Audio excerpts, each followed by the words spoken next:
We now determine the converse of the given statement. That is, if R is rational, then the decimal expansion of R is repeating. This is the given statement.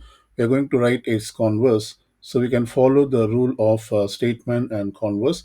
Suppose if we have a statement, if P is true, then Q is true. If this is the statement, then its converse statement is given as if Q is true, then P is true. So first, let's identify the P and Q from the given statement. Clearly, if R is rational, that is, R is rational is the statement P, then we say that the decimal expansion of R is repeating. This is Q. So let's write the converse. That is, if Q is true, then P is true. So I'm going to write an if the Q is a decimal expansion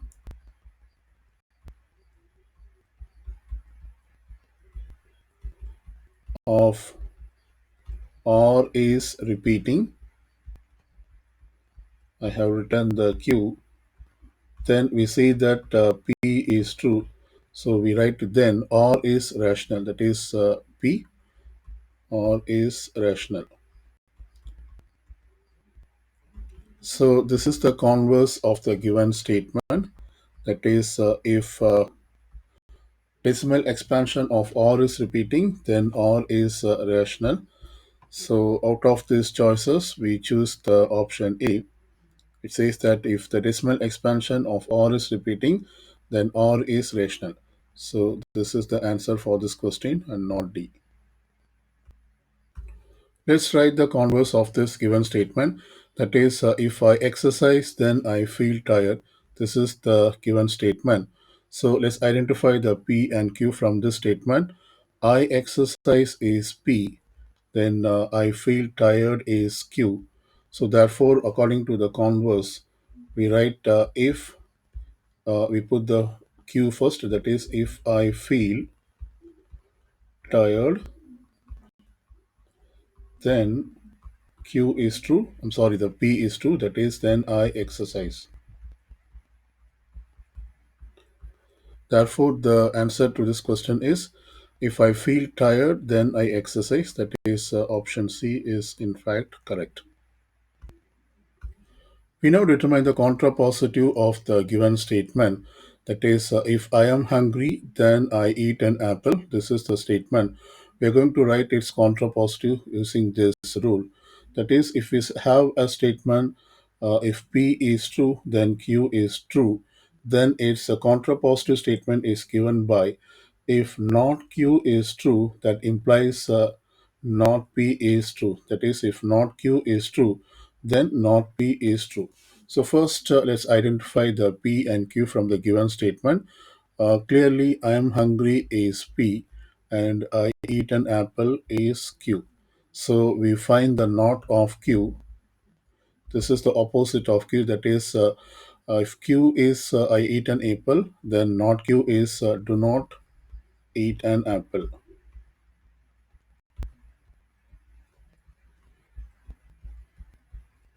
And let's write the not of P. If I am hungry is P, then I am not hungry is not P.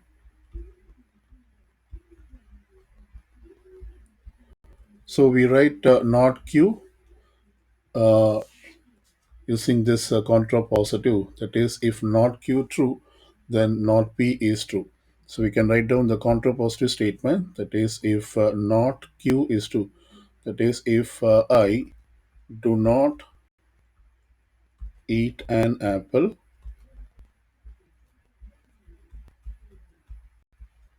this is not Q, then I am not hungry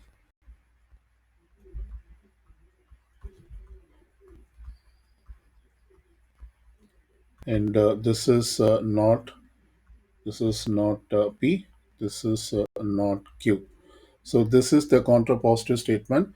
So we can choose if I don't eat an apple, then I am not hungry. So this is the answer for this question and not F. Okay, so let's write the contrapositive of this given statement. That is, if I vote in the election, then I feel enfranchised. This is the statement. First, let's identify the P and Q. So I vote in the election is P, and Q is I feel enfranchised. This is Q. So let's find not Q and not P. Not Q. If I feel enfranchised is Q, then not Q is I do not feel enfranchised.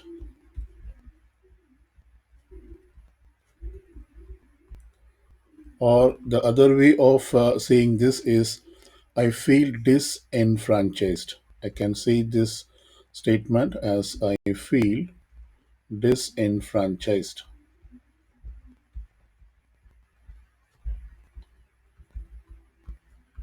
This is not Q. Now let's write not P. If I vote in the election is P, then not P is I do not vote in the election. Do not vote in the election.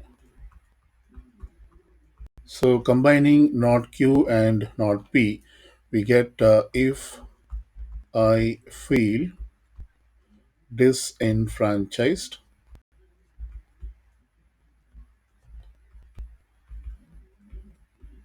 then not P is I do not vote in the election.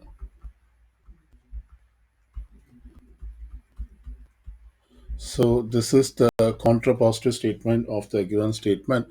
Let's choose the correct one. So it looks like B is the correct one. That is, if I feel disenfranchised, then I do not vote or I don't vote. So choice B is correct and not C.